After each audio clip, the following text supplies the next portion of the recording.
Welcome to the news headlines this hour.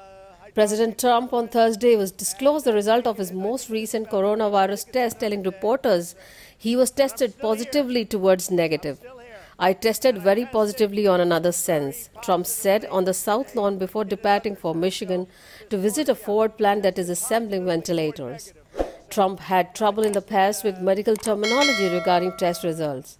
A letter released by his personal physician in 2015, which the doctor later said was dictated to him by Trump, said his recent physical exams showed only positive results.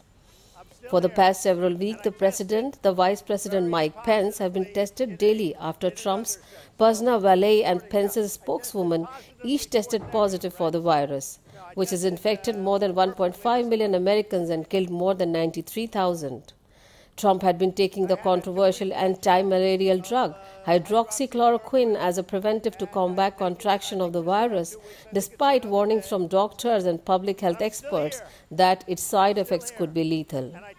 The president said he is a day away from completing a 2-week regime of hydroxychloroquine, which was prescribed after consultation with a White House physician.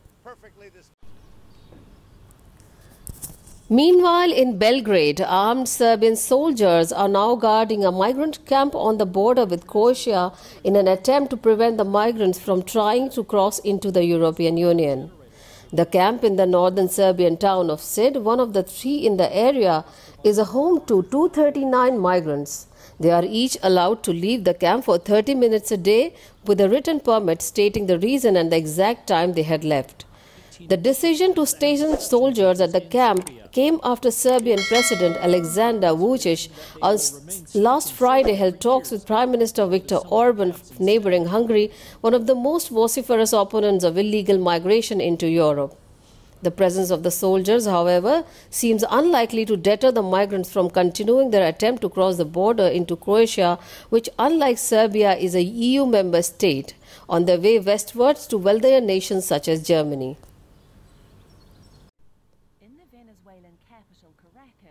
In Venezuela, Venezuela's military to escort Iranian tankers bringing petrol.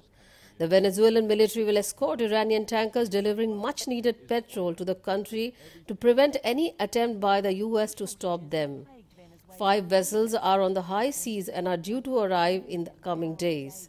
Venezuela's defense minister said they would be welcomed into its exclusive economic zone, which extends 370 kilometers from its shores. The U.S., which has imposed sanctions on Venezuela and Iran, is reportedly considering steps to deter shipments. The U.S.-backed Venezuelan opposition leader, Juan Guaido, said the need to import petrol highlighted the mismanagement of Venezuela's oil industry by President Nicolas Maduro's government.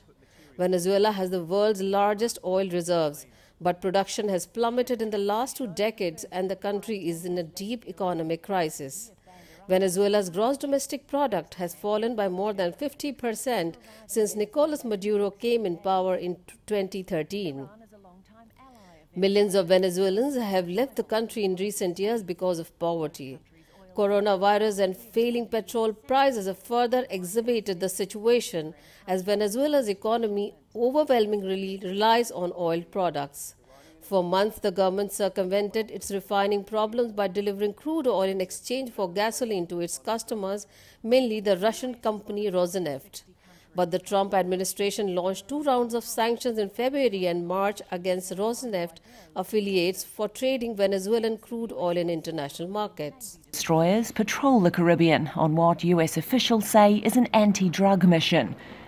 Venezuela sees the vessels as a threat and is sending its own military to escort the Iranian tankers through its territory. In case this threat is materialized, it would constitute an actual armed aggression against a civilian Iranian vessel and against the Venezuelan people as a whole. But analysts say a conflict is unlikely. News from Kolkata and Dhaka. A powerful cyclone that tore through India's eastern state of West Bengal this week has caused a damage of 1 trillion rupees to infrastructure and crops, state officials said. Neighbouring Bangladesh, which also fell in the cyclone Amphan's path on Wednesday, initially said it had suffered a loss of 11 billion taka, but this could rise, government officials said.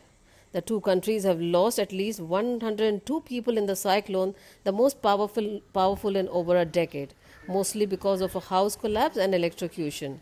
More than 3 million people were evacuated before Amphan made landfall, preventing a large number of deaths.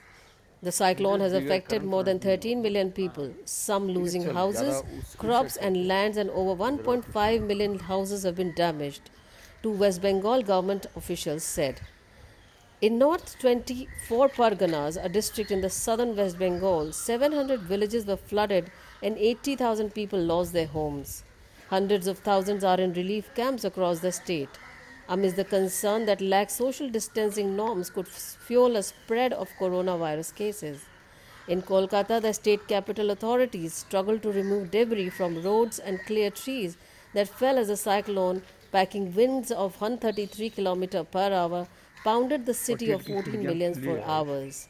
The cyclone also destroyed farmland in Bangladesh's low-lying coastal areas, damage that will likely endanger livelihoods.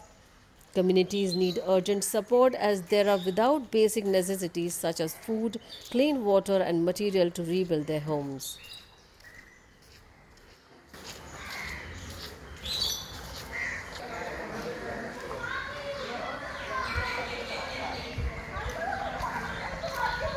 चलेगा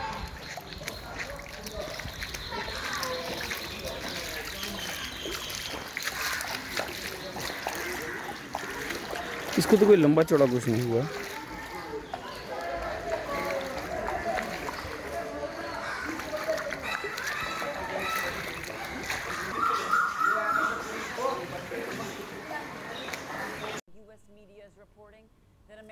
Two regional IS leaders were killed in Syria. US-led coalition forces and their Kurdish allies, the Syrian Democratic Forces, killed two regional Islamic State group leaders in a raid in eastern Syria this week. US Central Command announced on Friday Ahmad Ismail al-Zawi and Ahmad Muhammad Hassan al-Jugafi were killed in the May 17 joint raid on an IS position in Deir ez-Zor province. Al-Zawi, also known as Abu al-Baghdadi, was the IS regional leader for North Baghdad, it said, and was responsible for disseminating terrorist guidance from senior IS leadership to operatives in North Baghdad. Al-Jugafi, also known as Abu Amr, was a senior IS logistics and supplies official responsible for directing the acquisition and transport of weapons, the IED materials and personnel across Iraq and Syria. The removal of these IS leaders will disrupt future attacks against innocent civilians and our security partners and in the region. This is Jyoti reporting for Our Voice.